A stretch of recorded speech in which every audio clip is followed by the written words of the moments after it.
niyo na ho ba ang malamig na panahon tuwing umaga kahit pa may strong El Nino ngayon pong hanggang sa susunod na buwan? Pag-usapan natin yan, nakasalang sa Balitang Hali si Pag-asa Climate Monitoring and Prediction Section Head, Annalisa Solis. Magandang umaga at welcome po sa Balitang Hali. Yes, magandang umaga po sa inyong lahat. Magandang umaga sa lahat ng nakikinig na nanonood. Miss Connie, Sir Rafi. Hanggang kailan ho ba, ma'am, inaasahang tatagal ho ang nararanasan natin ngayong amihan?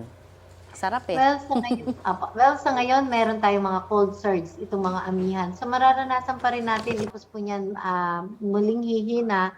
And then mararamdaman po early natin itong mga cold surges na ito. At least until last week ng February up to first half of March, andun pa rin po yung ating amihan. Okay, pero posible ho bang makaranas sa mga biglaang pag-ulan kahit may amihan tayo?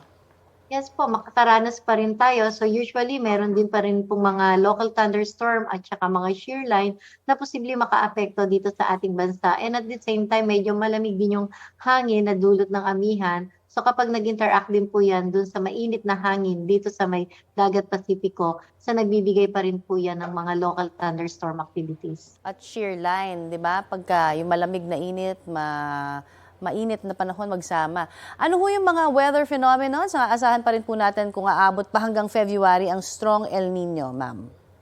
Yes, so ngayon, strong El Nino and strong and mature El Nino yung ating nararanasan. So meaning, pumiinit pa rin ang temperatura ng dagat at posible pong maapektuhan yung ating mga lugar na kung saan na-predict ng pag-asa, yung mga potential dun sa tinatawag na dry spell and drought na makikita natin by end of April. Ito yung nakikita natin sa ngayon pa rin na peak ng epekto ng El Nino. We're in around 56 provinces.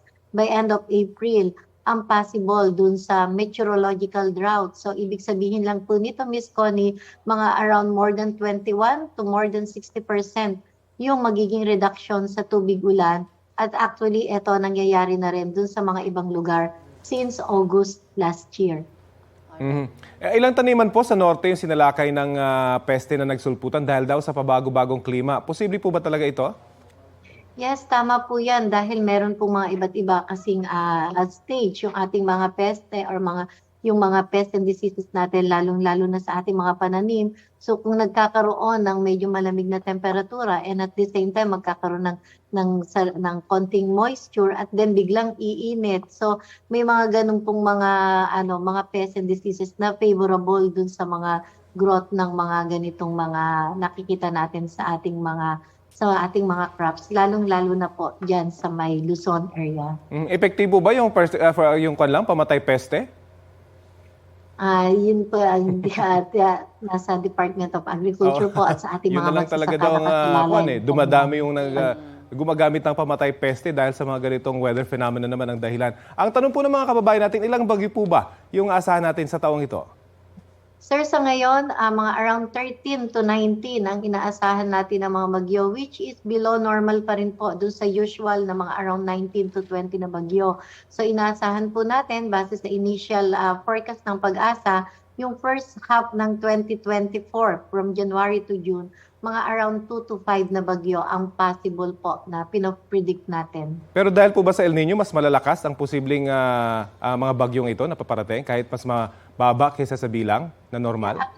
Sir Rapi, naranasan na rin po natin yung mga tinatawag na mga super typhoon na posibleng yan yung initial epekto ng bagyo ng El Nino.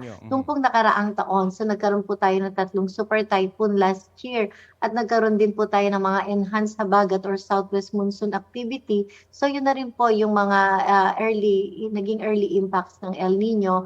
At yun nga po, mga around 11 lang na bagyo ang ating naranasan last year.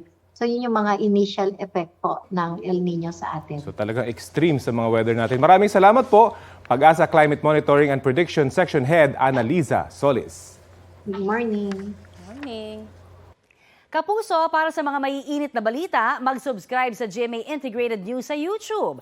Sa mga kapuso naman abroad, subaybayan nyo kami sa GMA Pinoy TV at sa www.gmanews.tv.